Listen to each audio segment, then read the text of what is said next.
Bismillahirrahmanirrahim. Assalamualaikum warahmatullahi wabarakatuh. Saya Ahmad Adi bin Muhammad Amir Dan saya Muhammad Azib Kabir bin Nur Mizan. dan kami ahli kajian remaja Sekolah Agama Menengah Sultan Hishamuddin Sungai Betih. Pada hari ini kami akan membuat satu gubahan buah yang bertemakan buah-buahan. Gubahan buah merupakan seni menyusun dan mengukir buah-buahan secara kreatif dan menarik.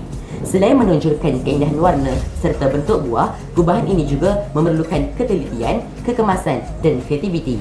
Melalui gubahan kami ingin menghasilkan satu karya yang bukan sahaja cantik dipandang tetapi juga melambangkan kesegaran dan keindahan alam. Antara bahan yang kami gunakan ialah Buah apel hijau, buah anggur hijau, buah pisang,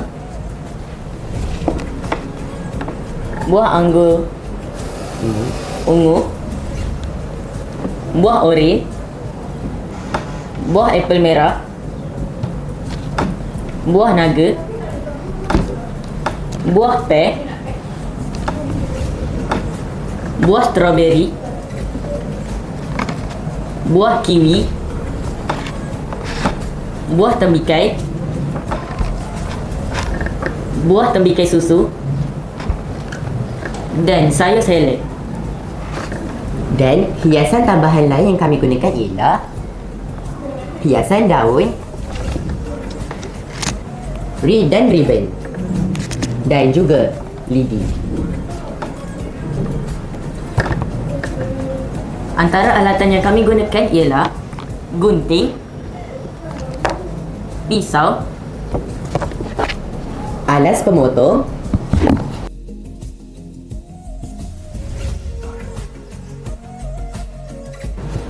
Aziz, supaya kita buat gubahan buah ni lebih santai, jom kita duduk. mari.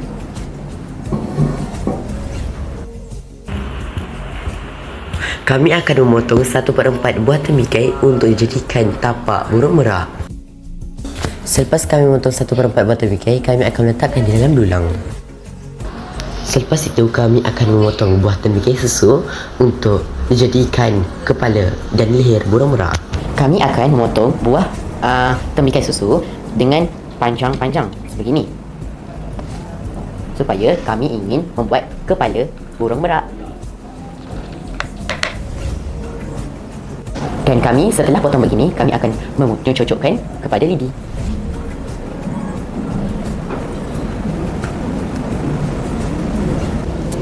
Selepas kami buat leher yang panjang ini, kami akan cocokkan di tembikai yang kami potong tadi sebagai tapak utama. Seterusnya, kami akan memotong buah strawberry supaya dijadikan hidung burung merak. Selepas memotong buah strawberry supaya jadi hidung burung merak, kami akan meletakkan lidi, cocok lidi pada hidung. Seterusnya, kami akan cocokkan hidung pada kepala merak. Seterusnya, kami akan memotong 2/4 buah tembikai sebagai tapak burung merak.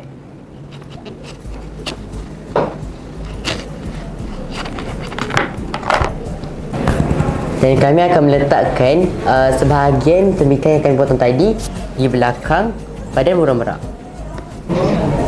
Selepas cocok buah pada lidi, kami akan cocok di bahagian badan burung merak.